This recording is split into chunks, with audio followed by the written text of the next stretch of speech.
নমস্কার বন্ধুরা, আকাশের রান্নাঘরে আপনাদের সবাইকে স্বাগত। দেখুন চলে এলাম আবার একটা রেসিপি নিয়ে। দেখুন এখানে নিয়েছি আমি পাঁপড়। আজকে পুর ভরা পাঁপড়ের ডালনা বানিয়ে দেখাবো। বাড়িতে কোনো মাছ মাংস সবজি না থাকলে এই রেসিপিটা বানিয়ে নিতে পারেন। এটা কিন্তু দারুণ লাগে বন্ধুরা, বাড়ির সবাই খুবই পছন্দ করবে। এখানে পাঁপড় নিয়েছি, এখানে আমি নিয়েছি পনির নিয়েছি। এখানে আমি 100 গ্রাম পনির নিয়েছি, পনিরটাকে একটু গ্রেট করে নিয়েছি। এখানে আমি দুটো আলু সেদ্ধ করে আলুটাকেও গ্রেট করে নিয়েছি। আগে পুরটা বানিয়ে নেব, আপনারা পুরো রেসিপিটা দেখতে থাকুন। এখানে আমি কড়াই বসিয়ে দিয়েছি, 2 চামচ তেল দিয়ে দেবো।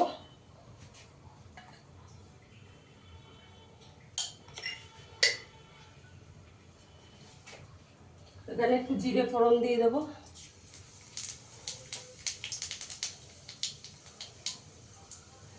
এখানে আমি আদা, কাঁচা লঙ্কা আর টমেটো বেটে রেখেছি, দিয়ে দেবো।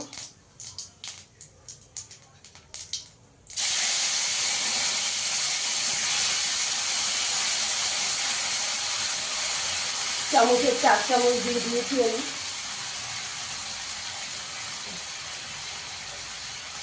একটু হলুদ গুঁড়ো দিয়ে দেবো, 1 চামচ জিরের গুঁড়ো দেবো।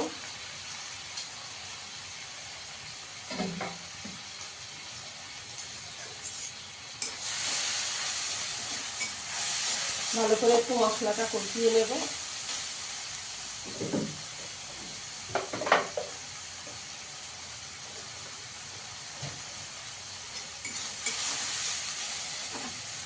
আলুটা দিয়ে দেবো আগে।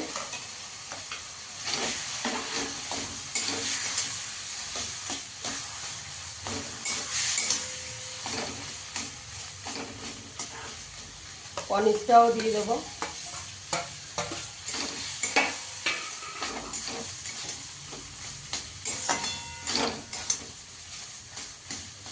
ভালো করে পুরটাকে একটু ভেজে নিতে হবে। এখানে আমি একটু চিনি দিয়ে দেবো।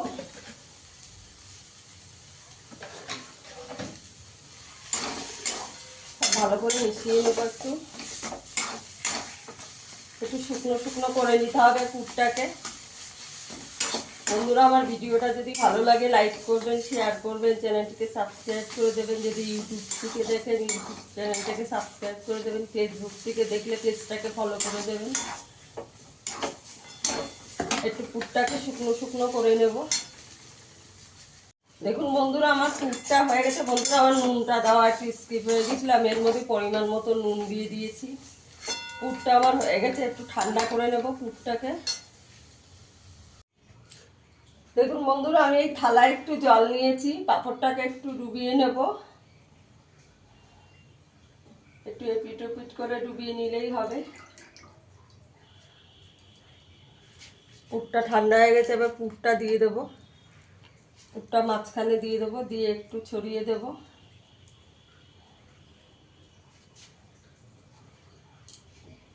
দুই পাশটা একটু ভাঁজ করে দেব, সহজেই আটকে যাবে।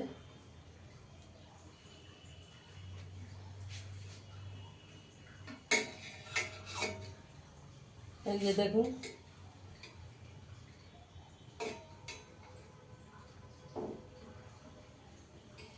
সহজেই হয়ে গেছে। আর একটা বানিয়ে নেব। বন্ধুরা, এটা কিন্তু দারুণ লাগে খেতে। যারা নিরামিষ খেতে পছন্দ করেন তারা কিন্তু এটা বানিয়ে দেখতে পারেন।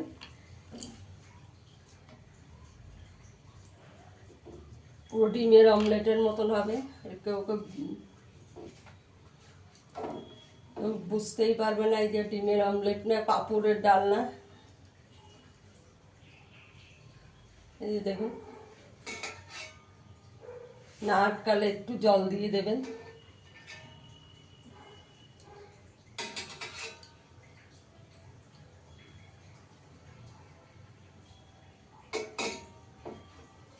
এই যে দেখুন, এইভাবে সবগুলো আমি বানিয়ে নেব।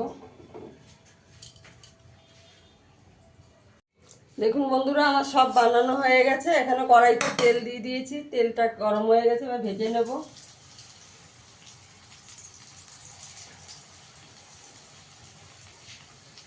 এটা ভাজতে একদমই বেশি তেল লাগে না। অল্প তেলেই ভাজা হয়ে যায়।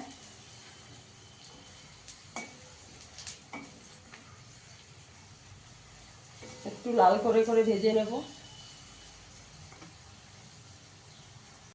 ভাজা হয়ে গেছে, তুলে নেব। দেখুন কি সুন্দর হয়েছে।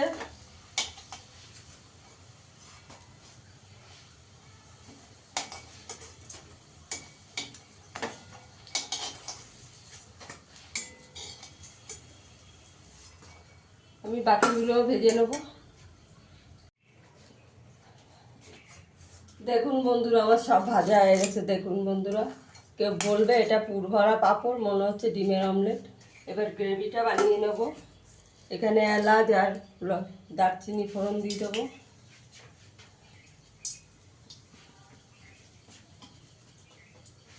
এখানে একটু গোটা জিরে ফোড়ন দিয়ে দেবো।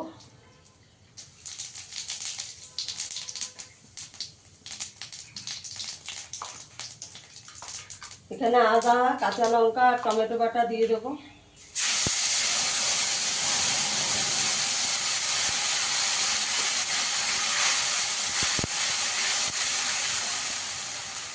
একটুখানি হিং দিয়ে দেবো, নিরামিষ একটু হিং দিলে ভালো লাগবে।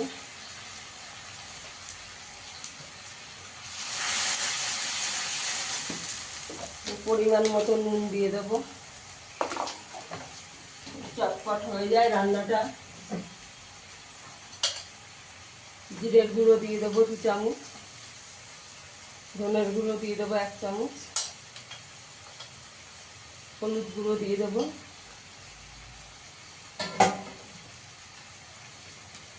কাশ্মীরি লঙ্কার গুঁড়ো দিয়ে দেবো। ভালো করে মশলাটাকে কষিয়ে নিতে হবে।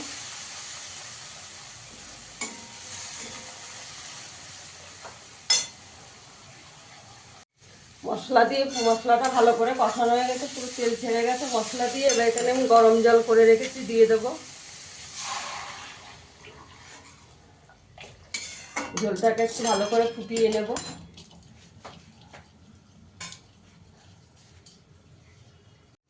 দেখুন বন্ধুরা, ঝোলটা ভালো করে ফুটে গেছে। এখানে অমলেটগুলো দিয়ে দেবো। অমলেটটা দিয়ে বেশি ফোটানো যাবে না। দেখুন বন্ধুরা, কত সুন্দর হয়েছে, মনে হচ্ছে ডিমের অমলেটের ঝোল এটা।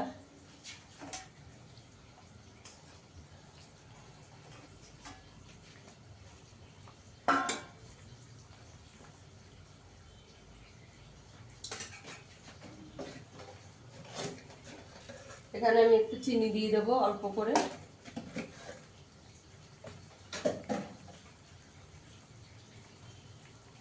একটু গরম মশলা দিয়ে দেবো।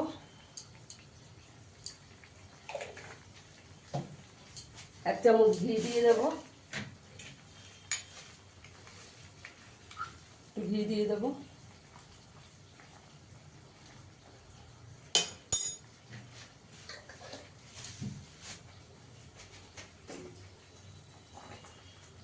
একটু 2 মিনিট ফুটিয়ে নেব।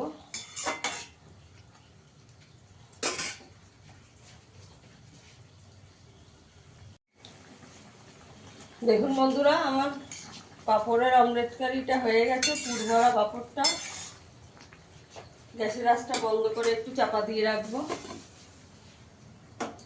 দেখুন বন্ধুরা, আমার পুর ভরা পাঁপড়ের ডালনাটা হয়ে গেছে। ফিরে আসবো আবার নতুন কোনো ভিডিও নিয়ে। সবাই ভালো থাকবেন, সুস্থ থাকুন, ধন্যবাদ।